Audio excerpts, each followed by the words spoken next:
भारतीय संविधान की ऐतिहासिक पृष्ठभूमि भाग 2 में हम सन 1765 से सन 1858 तक के इतिहास पर नज़र डालेंगे और यह जानने का प्रयास करेंगे कि इन 93 वर्षों में भारत के अंदर क्या कुछ हुआ। तो समय व्यर्थ न करते हुए चलते हैं अपने मकसद की ओर।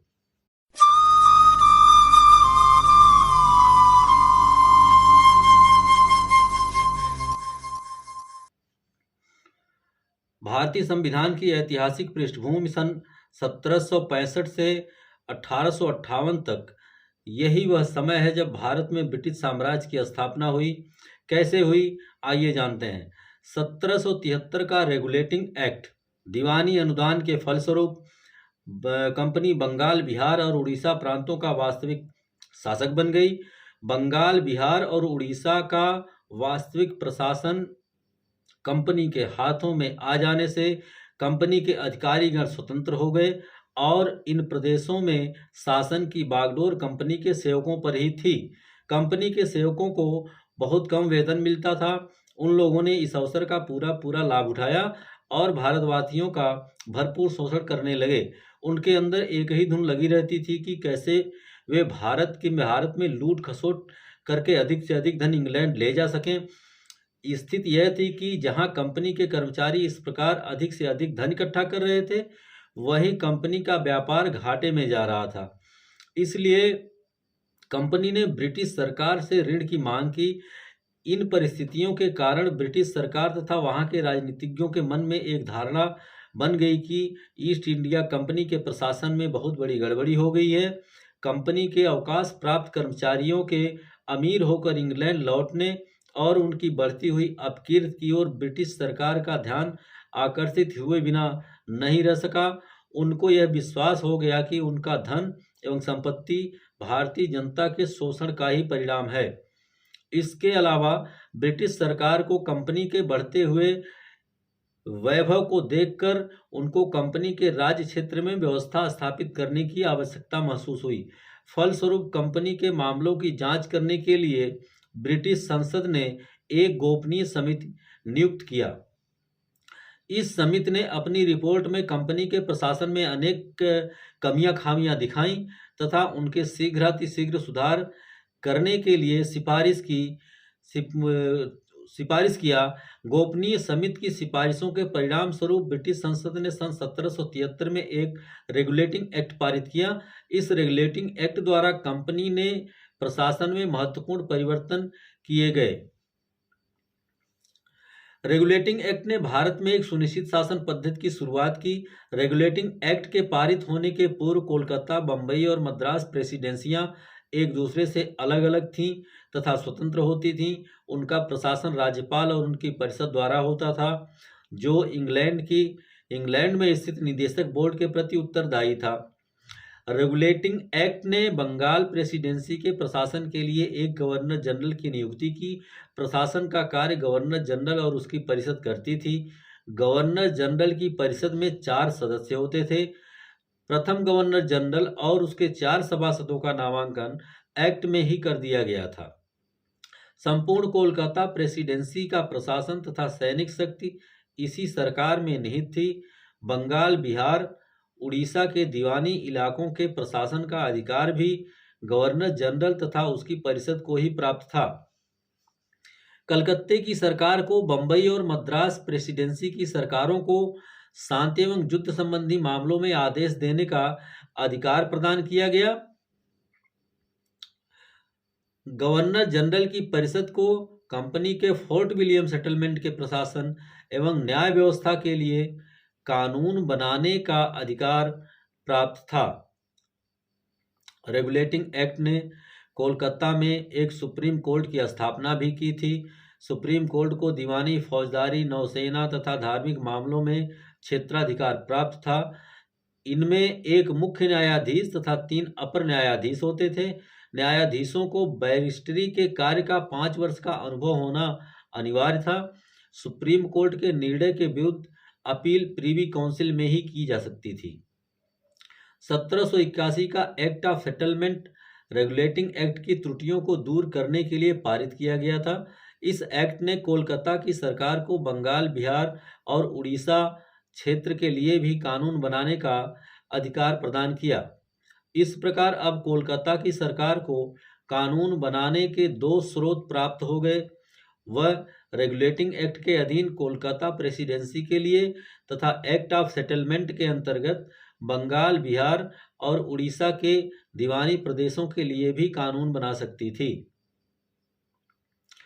एक्ट ऑफ सेटलमेंट के पास होने के बावजूद भी कंपनी के प्रबंध में उचित सुधार नहीं हो सका।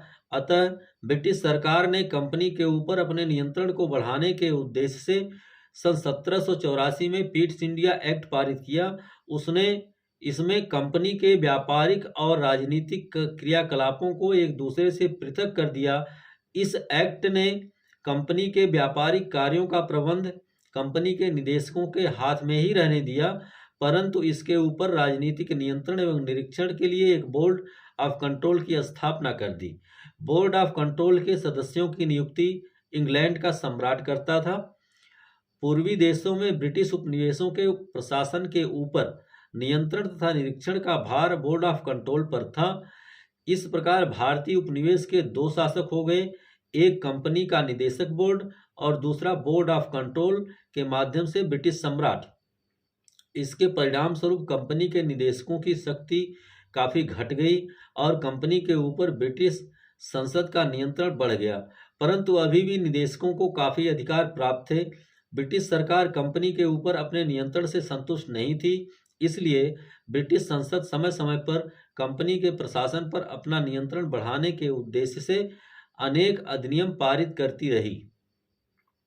सन 1793 के चार्टर ने कंपनी के व्यापार करने की अवधि को 20 वर्ष के लिए और बढ़ा दिया। सन 1813 का राजपत्र 1813 के राजपत्र द्वारा ब्रिटिश सरकार ने कंपनी के ऊपर अपने नियंत्रण को और अधिक बढ़ा दिया। राजपत्र के द्वारा कंपनी का भारत में व्यापारिक एकाधिकार समाप्त कर दिया गया और सभी ब्रिटिश निवासियों को भारत से व्यापार करने की छूट प्रदान कर दी गई। सबसे महत्वपूर्ण कार्य इस राजपत्र ने यह किया कि उसने कोलकाता, बंबई और मद्रास की सरकारों द्वारा बनाए गए कानूनों का ब्रिटिश संसद द्वारा अनुमोदन किया जाना अनिवार्य बना दिया। सन 1833 का राजपत्र 1833 के राजपत्र ने देश की शासन प्रणाली में अनेक महत्वपूर्ण परिवर्तन किए। यह राजपत्र भारत में ईस्ट इंडिया कंपनी के शासन का अंत करने और एक केंद्रीय शासन प्रणाली प्रारंभ करने के लिए उत्तरदायी था। इस राजपत्र का प्रभाव अत्यंत व्यापक एवं दूरगामी था। इस राजपत्र ने गवर्नर जनरल के परिषद के संविधान एवं अधिकारों में काफी परिवर्तन कर दिया। इसने बंगाल के गवर्नर जनरल को संपूर्ण भारत का गवर्नर जनरल बना दिया। इस प्रकार देश के प्रशासन का केंद्रीकरण कर दिया गया। गवर्नर जनरल की परिषद में एक और सदस्य बढ़ा दिया गया, जिसे ला मेंबर कहा जाता था।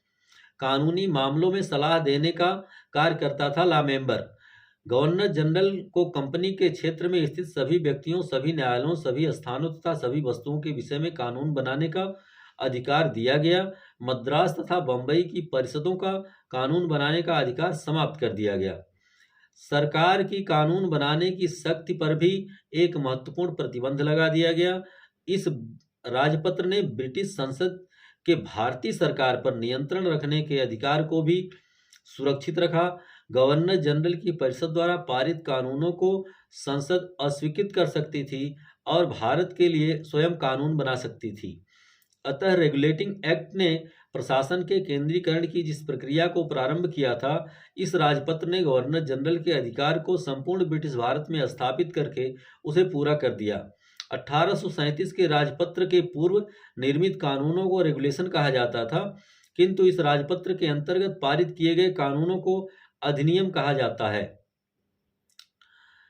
भारतीय सरकार के बनाए गए कानून भी ब्रिटिश संसद के कानूनों की तरह मान्य होते थे। इस राजपत्र में सरकारी नौकरियों के लिए भी उपबंध किया गया था। इस राजपत्र के अनुच्छेद 87 के अनुसार यह व्यवस्था की गई थी कि कोई भी भारतीय केवल धर्म, जन्मस्थान, मूलवंश और वर्ण के आधार पर सरकारी नौकरियों के लिए अयोग्य नहीं समझा जाएगा और दास प्रथा समूल समाप्त कर दी गई। गवर्नर जनरल को एक विधि आयोग नियुक्त करने का अधिकार दिया गया। भारतीय विधियों के संहिताकरण के लिए प्रथम विधि आयोग की स्थापना इसी अधिनियम के अंतर्गत की गई थी। सन 1853 का राजपत्र। इस राजपत्र ने कार्यकारिणी और विधायिनी शक्तियों को अलग अलग करने का निश्चित कदम उठाया। भारतवर्ष के लिए एक विधायिनी परिषद की नियुक्ति हुई। बंगाल के लिए एक नया लेफ्टिनेंट गवर्नर नियुक्त किया गया जो प्रशासन का कार्य संभालता था। विधान परिषद में 12 सदस्य होते थे। Commander in chief, governor general की काउंसिल के 4 सदस्य, 6 और विधायक सदस्य विधायिनी परिषद के सदस्य होते थे। अन्य 6 सदस्यों में बंगाल के chief justice, Kolkata supreme court के न्यायाधीश और बंगाल, मद्रास, मुंबई और आगरा 4 प्रांतों के प्रतिनिधि शामिल थे। इस प्रकार सर्वप्रथम भारतीय विधान परिषद में क्षेत्रीय प्रतिनिधित्व का सिद्धांत प्रारंभ किया गया। विधान परिषद का मुख्य कार्य देश के लिए कानून बनाना था। विधायिनी परिषद द्वारा पारित विधेयकों को गवर्नर जनरल नामंजूर कर सकता था, चाहे वह परिषद की सभा में उपस्थित रहा हो या नहीं। सन 1853 के राजपत्र ने संपूर्ण भारत के लिए एक विधानमंडल की स्थापना की। कानून बनाना सरकार का एक विशेष कार्य माना गया, जिसके लिए एक विशेष तंत्र, विशेष प्रक्रिया अपेक्षित थी। इस राजपत्र ने कंपनी के निदेशकों से भारत में की गई नियुक्तियों से संबंधित अधिकार छीन लिए। इसने कंपनी के निदेशकों के अधिकारों को काफी झटका दिया। इस राजपत्र ने भारतीय शासन को सम्राट को हस्तांतरित करने का मार्ग प्रशस्त कर दिया। सन 1857 के विद्रोह ने इस प्रक्रिया को और तेज गति प्रदान की और भारत से ईस्ट इंडिया कंपनी का शासन समाप्त कर दिया गया। साथियों, आज के लिए बस इतना ही। अगली वीडियो में हम 1858 से 1919 तक के इतिहास के बारे में जानेंगे। अगर हमारा यह प्रयास आपकी जानकारी को थोड़ा भी बढ़ाने में सहायक हुआ है तो वीडियो को लाइक करें और हमारे चैनल पर नए हैं तो चैनल को सब्सक्राइब करें और बेल आइकन अवश्य प्रेस करें ताकि आने वाली वीडियो की सूचना आपको मिलती रहे। धन्यवाद। मिलते हैं अगली वीडियो में। तब तक के लिए नमस्कार। अल्लाह हाफिज।